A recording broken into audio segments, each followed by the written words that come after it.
Shalom, selamat datang kembali di ruang pemulihan ini. Hari ini engkau tidak perlu menahan tangis. Tuhan tidak pernah meminta engkau menyembunyikan air mata. Bahkan Dia menyimpannya, menghargainya, memeluknya. Tariklah nafas dalam-dalam. Sekali lagi, lebih dalam lagi. Biarkan nafas itu mengingatkan engkau masih hidup dan engkau masih dicintai. Dan saat ini Tuhan hadir bersamamu. Bahkan sesungguhnya Dia tidak pernah meninggalkanmu. Karena itu, izinkan kehadirannya mendekat dan memeluk engkau. Lembut, tidak memaksa. Tetapi Dia cukup kuat untuk menampung seluruh rasa. Mazmur 56 ayat 8 berkata, Engkau menghitung hari-hari pengembaraanku dan tahu jumlah air mataku. Tidakkah engkau memperhitungkannya? Saudariku, air matamu tidak pernah sia-sia. Tuhan tidak hanya melihatnya, Dia mengumpulkannya satu persatu. Air matamu bukan kelemahan. Air mata adalah bahasa jiwa yang sudah terlalu lama diam, yang akhirnya menemukan tempat untuk bicara. Dan Tuhan Yesus tahu semua itu. Di dalam Lukas 7 ayat 38, kita melihat perempuan berdosa yang datang membawa remuk hatinya. Bukan pembelaannya. Dia tidak berhenti menangis di kaki Yesus. Dengan air matanya, dia membasuh kaki Yesus. Dia tidak diusir, dia tidak dipermalukan, tapi dia dipeluk dan diterima. Air matanya menyembah lebih dalam daripada kata-kata. Dan mungkin engkau bertanya, apakah air mataku bisa menjadi penyembahan juga? Jawabannya adalah iya. Setiap tetes yang jatuh dengan kejujuran adalah pujian yang tidak terdengar oleh telinga manusia, tetapi sangat nyata di telinga dan matanya Tuhan. Yesus tidak menuntut kata-kata sempurna. Ia hanya mencari hati yang terbuka, sekalipun lewat tangisan. Mungkin engkau pernah berada di tempat itu, ketika engkau sedang menyetir sendiri di malam hari, dan tiba-tiba terasa berat hatimu tanpa alasan. Atau engkau berjalan di keramaian, tapi merasa seperti semuanya sunyi. Atau engkau menyeka air mata di kamar mandi, supaya tak seorang pun tahu bahwa engkau sebenarnya rapuh. Dan engkau bertanya, Tuhan, apakah engkau melihat? Wahyu 21 ayat 4 menjawab dengan kasih. Dan Ia akan menghapus segala air mata dari mata mereka, dan maut tidak akan ada lagi. Tidak akan ada lagi perkabungan atau ratap tangis atau duka cita. Air mata yang tidak dilihat manusia tetap dilihat oleh surga. Tuhan tidak hanya menyeka air matamu nanti, tetapi Dia hadir dalam setiap tetesnya sekarang ini juga. Dia tidak menjauh dari tangismu. Dia mendekat, Dia sangat dekat. Dia ada bersamamu saat ini. Dan Dia mengumpulkan air matamu di dalam kirbat surgawinya.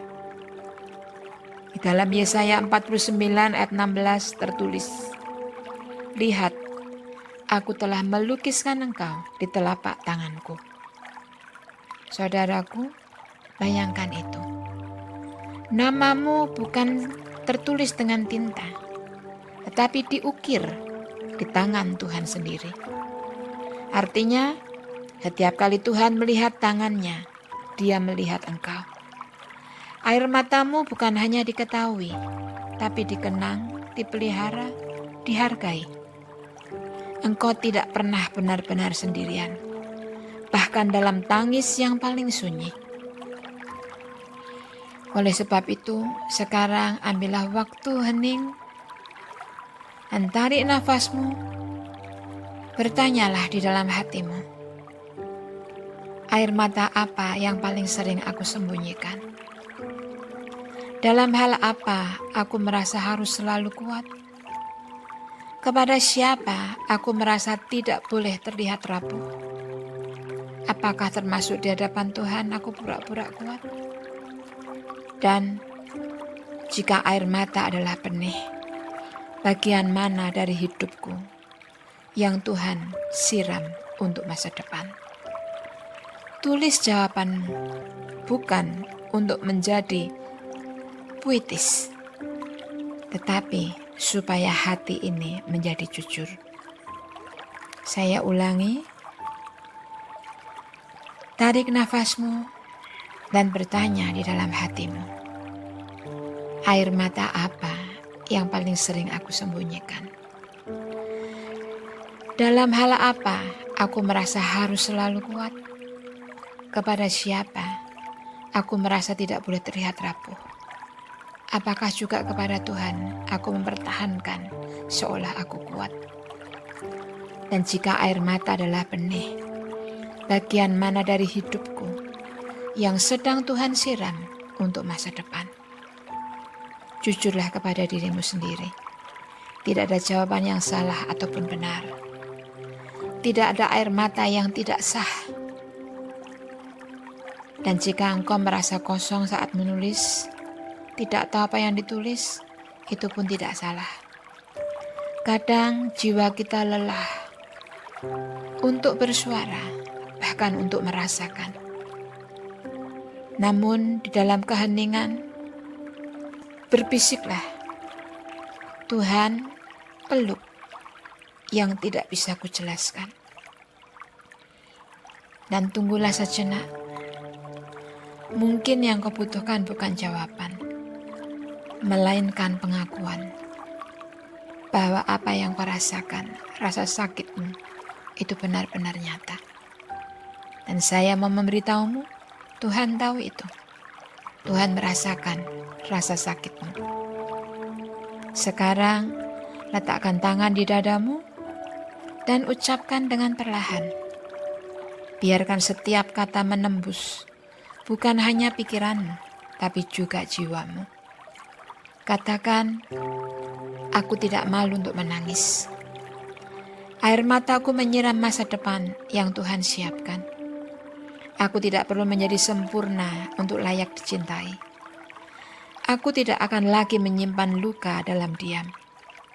Hari ini, aku izinkan air mata menjadi penyembuhan. Bukan kelemahan, tetapi keberanian. Kalau perlu, ulangi pernyataan itu. Karena terkadang kebenaran perlu didengar 2 kali. Agar hati kita bisa mempercayai atau meyakininya. Dan sekarang, mari ucapkan perkataan atau deklarasi profetik bersama dengan saya. Katakan, Tuhan, aku tahu Engkau hadir, bahkan dalam hal-hal yang tak bisa aku ucapkan. Aku serahkan semua yang selama ini hanya bisa keluar lewat tangisan. Jamahlah hatiku yang pernah ditolak saat aku sedang rapuh. Ajari aku bahwa menjadi lembut bukan berarti lemah. Bantu aku percaya bahwa air mata ini tidak akan sia-sia. Seperti benih yang ditanam di dalam tanah yang gelap, biarlah Engkau memakai tetesan air mataku ini untuk menumbuhkan harapan baru. Seperti Mazmur 126 ayat 5 berkata, orang-orang yang menabur dengan mencucurkan air mata akan menuai dengan sorak-sorai. Aku percaya firman-Mu Tuhan, dan aku berserah dalam pelukan-Mu yang tidak pernah menolak aku. Saudaraku, Hari ini engkau tidak perlu buru-buru. Kalau hatimu masih ingin menangis, izinkan tangisanmu mengalir. Kalau jiwamu ingin diam, menikmati keheningan, jangan paksa untuk berbicara. Biarkan air mata yang jatuh hari ini menjadi penyembuhan dan penyiraman. Karena Tuhan melihatmu dan Dia tetap memilihmu. Dan ini bukan akhir, tetapi adalah awal dari sesuatu yang baru. Sebuah ladang yang mulai tumbuh karena disirami oleh air mata yang pernah engkau anggap tidak berarti. Nantikan tuaian sukacita yang Tuhan sudah siapkan. Karena Dia akan menggantikan tangisanmu dengan sorak-sorai. Percayalah, engkau berharga di mata Dia. Dan ada masa depan yang indah yang Tuhan siapkan bagi engkau. Tuhan memberkati. Sampai berjumpa esok hari. Amin.